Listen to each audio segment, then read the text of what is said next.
Everyone, कैसे हैं आप सभी। मैं निशा शर्मा आप सभी के लिए शिक्षा पर्यावरण शिक्षा के 30 क्वेश्चन लेकर आ गई हूं। जैसा कि आपको विदित है कि जो यूपी टेट उत्तर प्रदेश शिक्षक पात्रता परीक्षा का एग्जाम होता है वो 150 का होता है, जिसमें 30 क्वेश्चन आपके पर्यावरण शिक्षा से आते हैं। 30 क्वेश्चन 30 नंबर। ये जो मैं 30 क्वेश्चन लेकर आई हूँ, आपका एग्जाम 27 जून 2013 को जो आपका एग्जाम हुआ था, उस एग्जाम के PYQ 30 क्वेश्चन आज पर्यावरण शिक्षा के लेकर आई हूँ। तो guys let's start this session. Question number 121 का, निम्नलिखित भारतीय राज्यों में से किस राज्य की कोई समुद्री सीमा नहीं है? तो किसकी नहीं है? गुजरात की। गुजरात की तो है, राजस्थान की नहीं है। कैसे? ये हमारा जैसे भारत है तो समुद्री सीमा कहाँ से लग रही है? इधर से। ऊपर स्थलीय सीमाएं सारी, नीचे समुद्री सीमा। तो महाराष्ट्र आपका यहाँ पड़ता है, गोवा आपका यहाँ पड़ता है, गुजरात आपका यहाँ पड़ता है। तो ये आपके समुद्री सीमा है, लेकिन राजस्थान आपका यहाँ पड़ता है, तो ये आपका स्थल सीमा है। ठीक है। तो क्वेश्चन नंबर 121 का ऑप्शन सी करेक्ट हो जाएगा। क्वेश्चन नंबर 122, किसी नदी के प्रदूषण स्तर की माप की जाती है? तो किससे की जाती है? BOD। किससे की जाती है? BOD, biological oxygen demand. कि उस नदी में ऑक्सीजन का स्तर कितना है, ये पता करने के लिए, ये पता जब हम करते हैं तो उसके नदी के जल के प्रदूषण का स्तर को मापा जाता है कि इसमें प्रदूषण कितना है, इसमें ऑक्सीजन लेवल कितना है। ऑक्सीजन लेवल के अकॉर्डिंग ही हम ये पता कर पाते हैं कि इस नदी में प्रदूषण स्तर कितना है। तो नदी के प्रदूषण स्तर की माप की जाती है, किससे की जाती है? BOD, biological oxygen demand. Question number 122 का ऑप्शन सी करेक्ट हो जाएगा। क्वेश्चन नंबर 123, वायरस संक्रमण से होने वाला रोग है टाइफाइड, कॉलरा, मलेरिया। तो क्या होता है वायरस से? जुखाम। जुखाम वायरस से होने वाला संक्रमण है, जबकि टाइफाइड, कॉलरा तथा मलेरिया जल जनित रोग हैं। ये कौन से जल से होते हैं? ये जुखाम ऊपरी श्वसन तंत्र का आसानी से फैलने वाला संक्रामक रोग है। इसके लक्षणों में खांसी, गले की खराश, नाक का स्राव और ज्वर आता है। यह आमतौर पर 1 सप्ताह में समाप्त हो जाता है। इसका मुख्य विषाणु राइनो वायरस है। कौन सा विषाणु है इसका? Rhino virus. तो क्वेश्चन नंबर 123 का ऑप्शन सी करेक्ट हो जाएगा। क्वेश्चन नंबर 124, भारत में कृषि को प्रभावित करने वाले मौसम का सबसे महत्वपूर्ण तत्व है। क्या है? वृष्टि। वृष्टि में ओलावृष्टि। भारत में कृषि को प्रभावित करने वाले सबसे महत्वपूर्ण तत्व वृष्टि है, क्योंकि भारत उष्ण तथा समशीतोष्ण भारत उष्ण तथा समशीतोष्ण 2 कटिबंध में स्थित है। तो क्या है? वृष्टि। तापमान, पवन, आर्द्रता इतना प्रभावित नहीं करेंगे जितना ओलावृष्टि आपको प्रभावित करेगी। 124 का ऑप्शन डी करेक्ट हो जाएगा, क्योंकि भारत की जो कटिबंध है वो उष्ण एवं समशीतोष्ण है। ठीक है।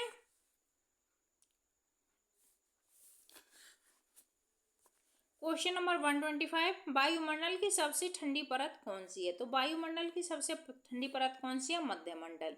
इसमें मध्यमंडल है इसकी, क्योंकि तापमान गिरकर -80 डिग्री सेल्सियस तक पहुंच जाता है। जो हमारा क्षोभमंडल है, जो हमारे मौसम से घटित जो भी होते हैं, जैसे बारिश, हवा, पानी, जो भी है क्षोभमंडल में पाया जाता है। तापमंडल, आयनमंडल, मध्यमंडल सबसे ठंडी परत है। वायुमंडल की सबसे ठंडी परत मध्यमंडल है, क्योंकि मध्यमंडल तक वायुमंडल का तापमान गिरता है तथा मध्यमंडल के बाद वायुमंडल का तापमान बढ़ने लगता है। मध्यमंडल के मध्य सीमा पर तापमान गिरकर -80 डिग्री सेल्सियस तक पहुंच जाता है। क्वेश्चन नंबर 125 का ऑप्शन बी करेक्ट हो जाएगा। क्वेश्चन नंबर 126, निम्नलिखित में से कौन सी है ग्रीन हाउस गैस है? कौन सी है ग्रीन हाउस? मीथेन। कौन सी है? मीथेन। ग्रीन हाउस गैस वे गैसें हैं जो पृथ्वी के तापमान को बढ़ाने में सहायक होती हैं। प्रमुख ग्रीन हाउस गैस हैं methane CH4, carbon dioxide CO2, nitrous oxide N2O तथा क्लोरोफ्लोरोकार्बन CFC आदि। तो ऑक्सीजन, सल्फर डाइऑक्साइड, आर्गन हमारी ग्रीन हाउस गैस नहीं है। क्वेश्चन नंबर 126 का ऑप्शन डी करेक्ट होते हुए क्वेश्चन नंबर 127 की तरफ चलते हुए भारत में प्रोजेक्ट टाइगर की शुरुआत हुई तो कब हुई थी? 1973 को। बाघों की घटती संख्या को रोकने तथा बाघों के संरक्षण के लिए भारत सरकार द्वारा 1 अप्रैल 1973 को प्रोजेक्ट टाइगर की शुरुआत की गई। इस प्रोजेक्ट की शुरुआत Jim Corbett national park Uttarakhand से की गई।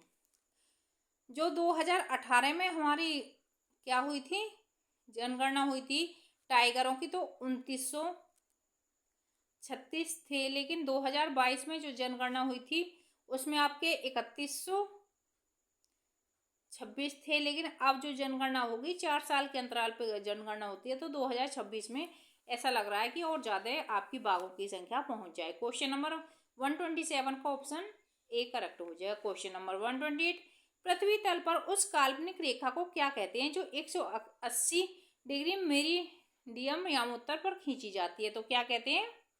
अंतर्राष्ट्रीय तिथि रेखा। पृथ्वी तल पर 180 मेरिडियन यामोत्तर रेखा जो काल्पनिक रेखा है उसे अंतर्राष्ट्रीय तिथि रेखा कहते हैं। इस रेखा से पृथ्वी को पूर्वी और पश्चिमी यामोत्तर क्षेत्र में बांटा गया है।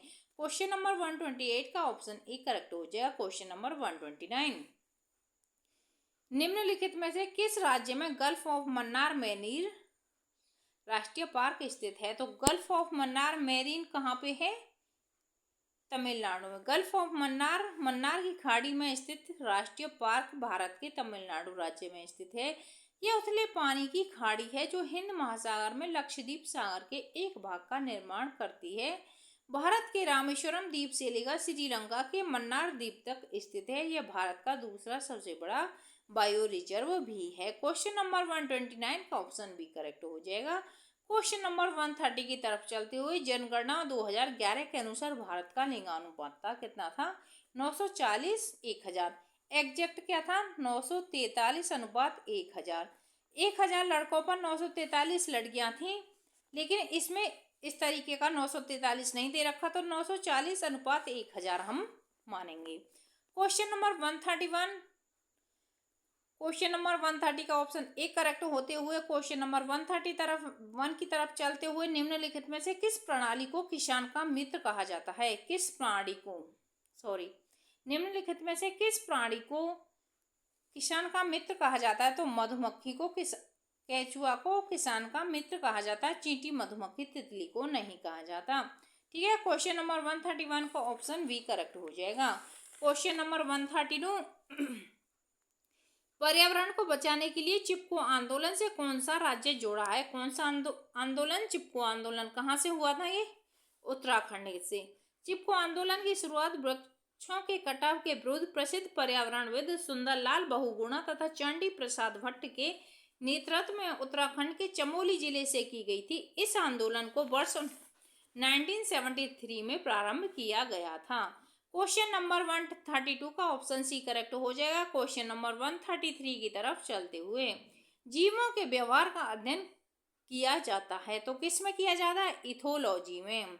विज्ञान के इथोलॉजी विषय के अंतर्गत जीवों के व्यवहार का अध्ययन किया जाता है। न्यूरोलॉजी विषय के अंतर्गत तंत्रिका तंत्र, न्यूरोलॉजी तंत्रिका तंत्र, इथोलॉजी जीवों का व्यवहार का अध्ययन किया जाता है। क्वेश्चन नंबर 133 का ऑप्शन सी करेक्ट हो जाएगा।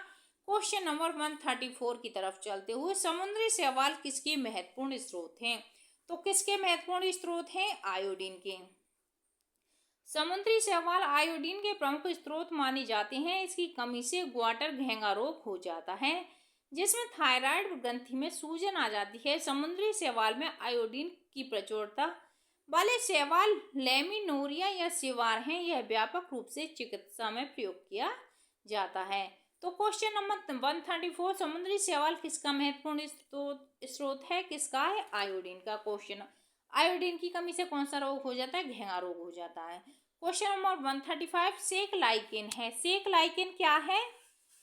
परजीवी है, अपघटक है, रसायन पोषी है, क्या है? सहजीवी है। सेक लाइकेन क्या है? सहजीवी है। ऐसे जीव जंतु साथ रहकर एक दूसरे को लाभ पहुंचाते हैं, वे सहजीवी कहे जाते हैं। जैसे वास्तव में लाइकेन निम्न श्रेणी की एक छोटी वनस्पति का एक आधारों में वृक्षों की पत्तियां, प्राचीन दीवारें, भूतल, चट्टान और शिलाएं मुख्य हैं। शैवाल बहुरंगी होती हैं। लाइकेन दो वनस्पतियों का समूह है जिसमें एक शैवाल और एक कवक है जो सहचर्या पर संबंधित है। सहजीवी का मतलब है जैसे एक पक्षी, एक कौवा, एक बफेलो एक भैंस के ऊपर बैठा हुआ है, तो वो जो कौवा उस भैंस से क्या खा रहा है, कीड़े खा रहा है, उसकी खुजली हो शांत हो रही है और वो कीड़े भी खा रहा है, तो वो आपस में क्या है, सहजीवी हैं। क्वेश्चन नंबर 136, सीएनजी का ईंधन के रूप में किस में इस्तेमाल होता है? तो किस में इस्तेमाल होता है? वाहनों एवं उद्योग में। सीएनजी कंप्रेस्ड नेचुरल गैस का उपयोग वाहनों एवं उद्योगों में ईंधन के रूप में किया जाता है। क्वेश्चन नंबर 136 का ऑप्शन डी करेक्ट हो जाएगा। क्वेश्चन नंबर 137, पर्यावरण जागरूकता का किसके द्वारा सृजन किया जा सकता है? किसके द्वारा किया जा सकता है? क्षेत्रीय भ्रमण के द्वारा। देखो, व्याख्यान के द्वारा हम किसी को व्याख्या दे सकते हैं, लेकिन पर्यावरण के जागरूकता नहीं फैला सकते। समूह वार्तालाप कितना भी करा लो, पर्यावरण जागरूकता नहीं फैलेगी। अध्ययन कितना भी करा लो, पर्यावरण जागरूकता नहीं फैलेगी। जब आप बच्चे को क्षेत्रीय भ्रमण कराओगे तो पर्यावरण जागरूकता उसके अंदर आ जाएगी। इसकी व्याख्या देख लो। विद्यार्थियों में पर्यावरण जागरूकता का सृजन करने के लिए उनको क्षेत्रीय भ्रमण कराना चाहिए, जिसके तहत उनको वास्तविक पर्यावरण व मानव जीवन में उनकी उपयोगिता का ज्ञान होगा तथा पर्यावरण संरक्षण के लिए वे प्रोत्साहित होंगे। क्वेश्चन नंबर 138 की तरफ चलते हुए, एलपीजी किसका संक्षिप्त रूप है? किसका संक्षिप्त रूप है? Liquefied petroleum gas. Liquefied petroleum gas LPG liquefied petroleum gas का प्रयोग घरेलू ईंधन के रूप में किया जाता है। एलपीजी के मुख्य अवयव ब्यूटेन और प्रोपेन है। आजकल एलपीजी शीतलक के रूप में सीएफसी क्लोरोफ्लोरोकार्बन के स्थान पर कम से अधिक प्रयोग होने लगी है। क्वेश्चन नंबर 138 का ऑप्शन सी करेक्ट हो जाएगा। क्वेश्चन नंबर 139 की तरफ चलते हुए, पृथ्वी पर पहुंचने से पहले ओजोन परत किन किरणों को अवशोषित करती है? तो किन को करती है? परावैंगनी किरणों को। ओजोन लेयर जो परावैंगनी किरणों को अपने अंदर अवशोषित कर लेती है। परावैंगनी किरणें 3 प्रकार की होती हैं, ultraviolet A, ultraviolet B, ultraviolet C.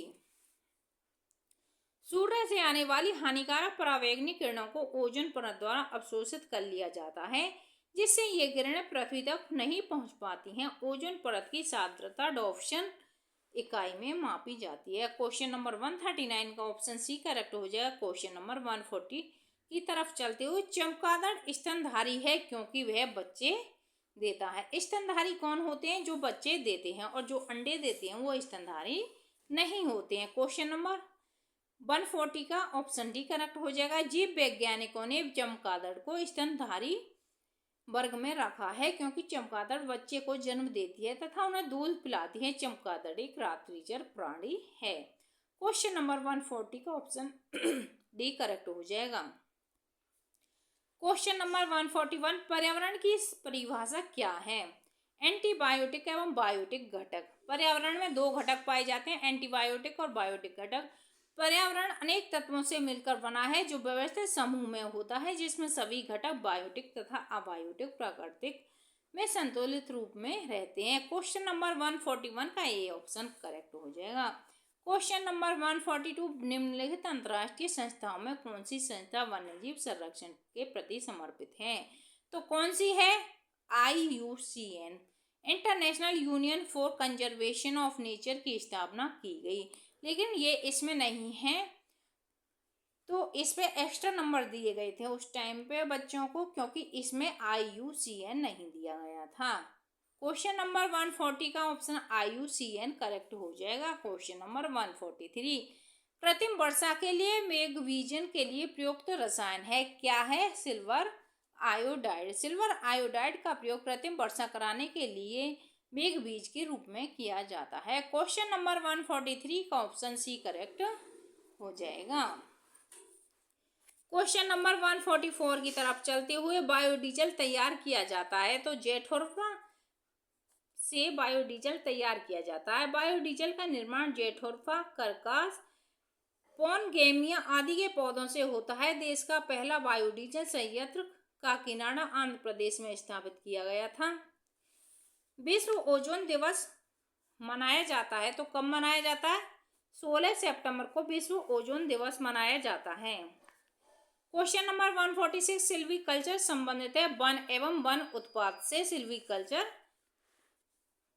Question number 147 निम्नलिखित में से किस जनपद में चंद्रप्रभा वन्यजीव अभ्यारण्य स्थित है? तो किस में है? चंदौली में। उत्तर प्रदेश के चंदौली जिले में चंद्रप्रभा वन्यजीव अभ्यारण्य स्थित है। चंद्रप्रभा वन्यजीव अभ्यारण्य की स्थापना 1957 में हुई थी। इस अभ्यारण्य में विभिन्न प्रकार के जीव जंतु पाए जाते हैं। क्वेश्चन नंबर 148 निम्नलिखित में से कौन सा तृतीय श्रेणी का उपभोक्ता है? तो सांप। कैसे? उत्पादक जैसे घास को टिड्डा खाती है, बकरी खाती है, हाथी खाता है, तो ये हो गए प्राथमिक के। और टिड्डा को सांप खाता है तो सांप होगा द्वितीय का, और सांप को मोर खाता है, शेर खाता है, तो ये हो गए तृतीय के। क्वेश्चन नंबर 149 झूम खेती होती है तो कहाँ होती है? मेघालय में। क्वेश्चन नंबर 150 शुष्क बर्फ किसका ठोस रूप है? किसका ठोस रूप है? कार्बन डाइऑक्साइड का। शुष्क बर्फ कार्बन डाइऑक्साइड का ठोस रूप को कहते हैं। ये थे आपके 30 क्वेश्चन जो एग्जाम आपका 27 जून 2013 को हुआ था। Thanks for watching this video. Like share and subscribe.